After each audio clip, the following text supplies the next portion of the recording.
जय हिंद। आप सभी का स्वागत है एबीसी कोचिंग यूट्यूब चैनल में। आप लोग कैसे हैं? आशा है कि स्वस्थ और मस्त होंगे। दोस्तों, इस वीडियो में class 9th subject social science अर्थात सामाजिक विज्ञान के most important VVI objective question देखने वाले हैं, जो कि आपकी बोर्ड परीक्षा के लिए काफी महत्वपूर्ण है। तो सभी छात्र अंत तक बने रहें। वीडियो को लाइक अपने सभी दोस्तों के साथ शेयर करेंगे और चैनल पर पहली बार आए हैं तो आप सभी से रिक्वेस्ट है चैनल को सब्सक्राइब करने के साथ बेल आइकन को प्रेस जरूर कर लीजिएगा। तो चलिए बच्चों, क्वेश्चन की ओर चलते हैं। देखिए, सबसे पहला सवाल दिया गया है कि सेंट पीटर्सबर्ग का नया नाम क्या पड़ा। तो दोस्तों, मैंने आपको बताया था, ये वाला क्वेश्चन पहले भी पूछा गया है। तो मैंने आप लोगों को बताया था कि इसका जो आंसर क्या होगा, पेट्रोगार्ड होगा। ऑप्शन नंबर जो है 20 का सही आंसर होगा, क्योंकि सेंट पीटर्सबर्ग का जो नाम था वो बाद में क्या पड़ा था, पेट्रोगार्ड। ऑप्शन नंबर 20 का सही आंसर होगा। अगला प्रश्न है कि फ्रांसीसी क्रांति की किस शहर से शुरुआत हुई थी। तो फ्रांसीसी क्रांति जो है पेरिस शहर से शुरुआत हुआ था, जो कि लंदन में है। ठीक है, जो कि लंदन के एक शहर है पेरिस, वहां से शुरुआत हुआ था। ऑप्शन सी इसका सही आंसर होगा। अगला सवाल दिया गया है कि फ्रांसीसी समाज में सत्ता और सामाजिक हैसियत को अभिव्यक्त करने वाली श्रेणी को क्या कहा जाता है। तो उसको जो है एस्टेट कहा जाता है। ठीक, ऑप्शन नंबर जो है ए इसका सही आंसर होगा, एस्टेट। अगला सवाल है कि द्वितीय विश्व युद्ध कब से कब तक हुआ। तो देखिए, द्वितीय विश्व युद्ध जो है 1930 से लेकर 1945 तक हुआ था, जो कि 15 वर्ष तक चला था। ठीक है, ऑप्शन नंबर ए इसका सही आंसर होगा। और अगर प्रथम यहाँ पे विश्व युद्ध का है तो आपको याद रखना था, तो 1914 से 1918 तक चला था, 4 वर्ष ही चला था। ठीक है, प्रथम जो विश्व युद्ध, और द्वितीय युद्ध जो है वो 15 वर्ष तक चला था, जो कि 1930 से लेकर 1945 तक हुआ था। ऑप्शन नंबर इसका सही आंसर होगा। अगला सवाल दिया गया कि स्लीपर कहाँ लगते हैं। तो स्लीपर दोस्तों कहाँ लगते हैं, तो स्लीपर जो है रेल के पटरी में लगते हैं। तो ऑप्शन सी इसका सही आंसर होगा। अगला प्रश्न है कि जम्मू कश्मीर के चारवाहों को क्या कहा जाता है। तो जम्मू कश्मीर के चारवाहों को जो है गुज्जर बकरवाल कहा जाता है। ठीक है, ऑप्शन नंबर ए इसका सही आंसर होगा। अगला है कैप्टन स्विंग कौन था। तो कैप्टन स्विंग जो है काल्पनिक नाम है। ऑप्शन नंबर जो है सी इसका सही आंसर होगा। अगला सवाल है कि किस देश ने क्रिकेट का आविष्कार किया। तो दोस्तों ये हो जाएगा इंग्लैंड के द्वारा ही जो है क्रिकेट का आविष्कार किया गया है। तो ऑप्शन नंबर ए इसका ऑप्शन नंबर जो है डी इसका सही आंसर होगा, इंग्लैंड।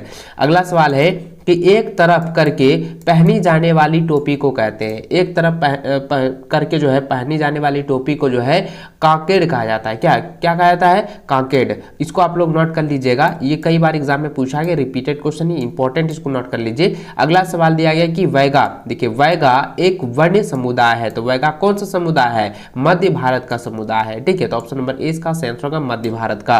अगला प्रश्न है कि प्रथम विश्व युद्ध कब से कब तक हुआ। तो बच्चों आपको मैंने बताया ना, तो 1914 से लेकर 1918 तक हुआ था। ठीक है, और उसको मैंने बताया था 4 वर्ष ही चला था। तो ऑप्शन नंबर 20 का सही आंसर होगा। अगला प्रश्न है कि 1878 के वन्य कानून में वनों को कितने भागों में बांटा गया। तो दोस्तों ये जो है टोटल जो है 3 भागों में बांटा गया था, रक्षित, अरक्षित और अनरक्षित। ठीक है, तो यहाँ पे जो है उन्मूलन वन इसको जो कह सकते हैं, यानी 3 भागों में बांटा गया था। ऑप्शन सी इसका सही आंसर होगा, 3 भागों में। ठीक है, अगला सवाल है कि निम्नलिखित में से कौन अफ्रीका के चारवाहा नहीं है। दोस्तों ये धनगर जो है ये अफ्रीका के चारवाहा नहीं है। ठीक है, चलिए अगला सवाल दिया गया है कि मेरे मित्र एक ऐसे देश के निवासी है जिस देश की सीमा भारत के साथ नहीं लगती। अब बताएं कि वह कौन सा देश है। यहाँ पे दोस्तों ये जो सवाल है ना, थोड़ा सा लैंग्वेज में बनाया गया है, और इस सवाल का आंसर आप लोगों को हमेशा याद रखना है, क्योंकि यह जो सवाल है एग्जाम में पूछे जाते हैं। और एग्जाम इस प्रकार से पूछता है कि ये बताइए कि भारत का मतलब भारत के नजदीकी सीमा को बिना छूते हुए वैसा कौन सा देश है, या कह सकता है कि वह कौन सा देश है जो कि भारत के सीमा को नहीं छूती है। इस प्रकार से भी आपका सवाल दे सकता है। दोस्तों आपको याद रखना है कि इसका आंसर हो जाएगा ताजिकिस्तान। ठीक है, ऑप्शन नंबर जो है 20 का सही आंसर होगा। अगला सवाल है कि भारत का कौन सा स्थान 3 सागरों से मिलन स्थान पर है। तो इसका आंसर होगा कन्याकुमारी। ठीक है, ऑप्शन नंबर बी इसका सही आंसर होगा। अगला सवाल है निम्नलिखित में से कौन सी नदी प्रायद्वीपीय भारत की सबसे बड़ी नदी है। तो इसका आंसर होगा गोदावरी नदी। ऑप्शन नंबर 20 का सही आंसर होगा। अगला सवाल है निम्नलिखित में से कौन सी भारत में शीत ऋतु की विशेषता है। तो बच्चों इसका आंसर होगा ठंडा दिन एवं ठंडी रातें। ऑप्शन नंबर जो है सी इसका सही आंसर होगा। अगला है भारत के कौन से जीव मंडल नीचे विश्व के जीवमंडल नीचियों के लिए गए हैं? तो बच्चों इसका आंसर होगा मन्नार की खाड़ी। ऑप्शन नंबर 20 का सही आंसर होगा। अगला सवाल है 2001 की जनगणना के अनुसार एक साक्षर व्यक्ति वह है, तो साक्षर व्यक्ति कौन है बच्चों? 2001 की जनगणना के अनुसार जो है जिसकी उम्र जो है 7 वर्ष है तथा वह किसी भी भाषा को समझ के साथ पढ़ एवं लिख सकता है। 2001 की जनगणना के अनुसार वह जो है साक्षर व्यक्ति है। ठीक है, तो ऑप्शन नंबर सी जो है इसका सही आंसर होगा।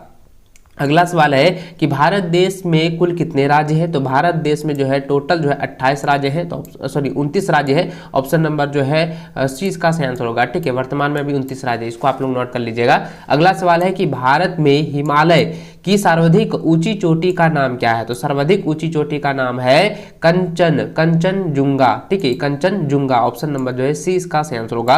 अगला सवाल है कि खारे पानी का झील जो भारत में स्थित है, तो इसको हम लोग कहते हैं चिल्का झील। ठीक है, ऑप्शन नंबर जो है 20 का सही आंसर होगा।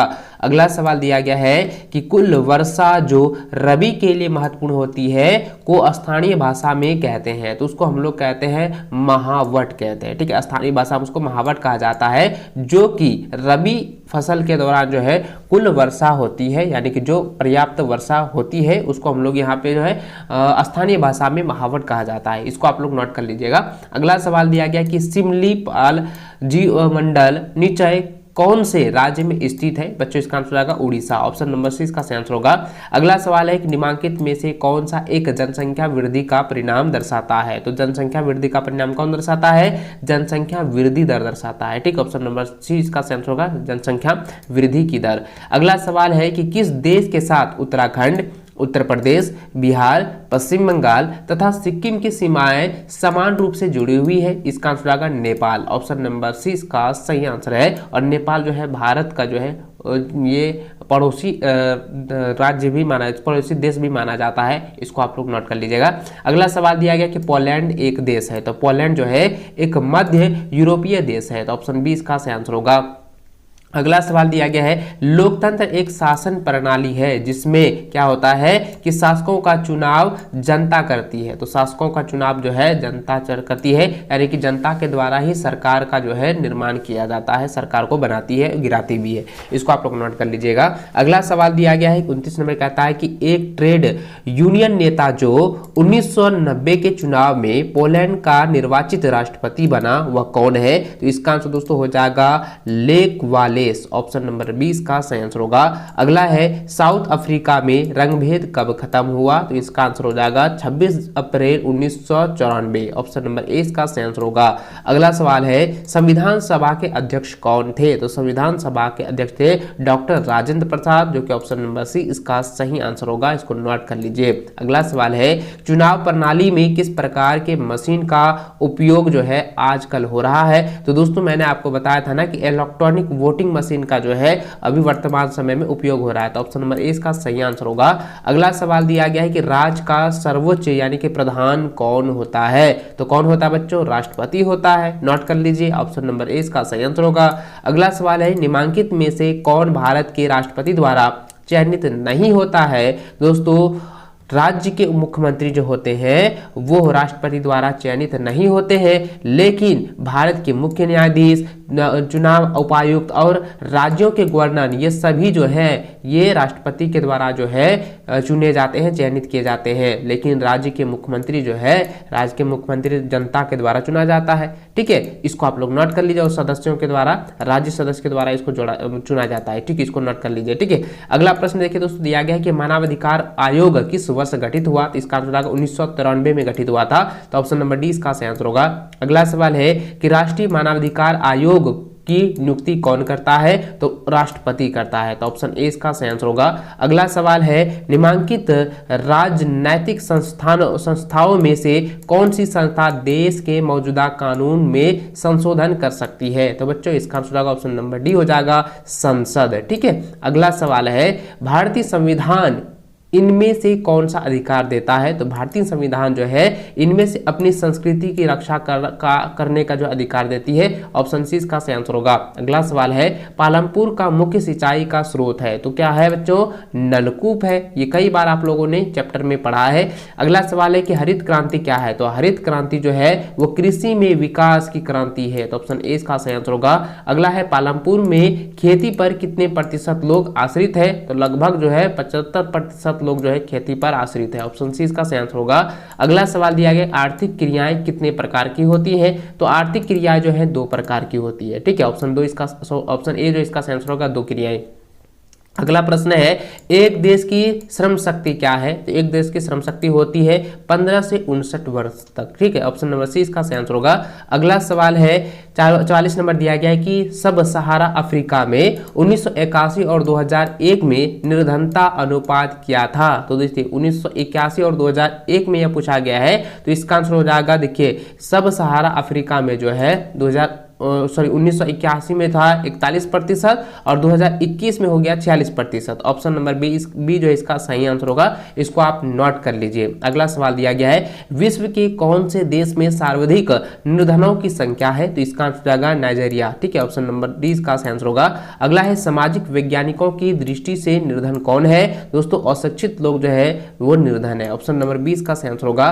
अगला दिया गया है कि ICDS का पूर्ण रूप क्या है? तो ICDS का पूर्ण रूप जो होता है वो होता है एकीकृत बाल विकास सेवाएं। ठीक है, इसको आप लोग नोट कर लीजिए। अगला सवाल है, भारत में राशन प्रणाली कब शुरू हुआ? तो दोस्तों 1940 के दशक में शुरू हुआ था। ठीक है, इसको आप लोग नोट कर लीजिए। अगला सवाल है, 49 नंबर दिया गया है कि एक वर्ष में किसी भूमि पर एक से अधिक फसल पैदा करने के तरीके को क्या कहते हैं? उसको बहुविधि फसल प्रणाली कहते हैं। तो ऑप्शन ए इसका सही आंसर होगा। अगला सवाल दिया गया है कि निम्नलिखित में कौन सा राज्य जहां आधुनिक कृषि विधि अपनाई गई? तो इसका आंसर होगा पंजाब। ऑप्शन नंबर ए इसका सही आंसर होगा। दोस्तों इस वीडियो में सोशल साइंस के मोस्ट इंपोर्टेंट ऑब्जेक्टिव क्वेश्चन देखे हैं जो कि आपकी बोर्ड एग्जाम के लिए काफी इंपॉर्टेंट है। 11 अप्रैल से आप लोगों का एग्जाम्स होना है, इसलिए आप एग्जाम की तैयारी भरपूर और जबरदस्त तरीके से कीजिए ताकि आप एग्जाम में एक भी प्रश्न को ना छोड़ें, उसको आप पूरी तरह से क्लियर कर लें और इस बार भी आप अच्छे मार्क्स से पास हो जाए। तो चलिए बच्चों, हमारी शुभकामना आप लोगों के साथ है। इस वीडियो को लाइक अपने सभी दोस्तों के साथ शेयर करेंगे। चैनल पर पहली बार आए हैं तो चैनल को सब्सक्राइब करने के साथ बेल आइकन को भी प्रेस जरूर कर लीजिएगा।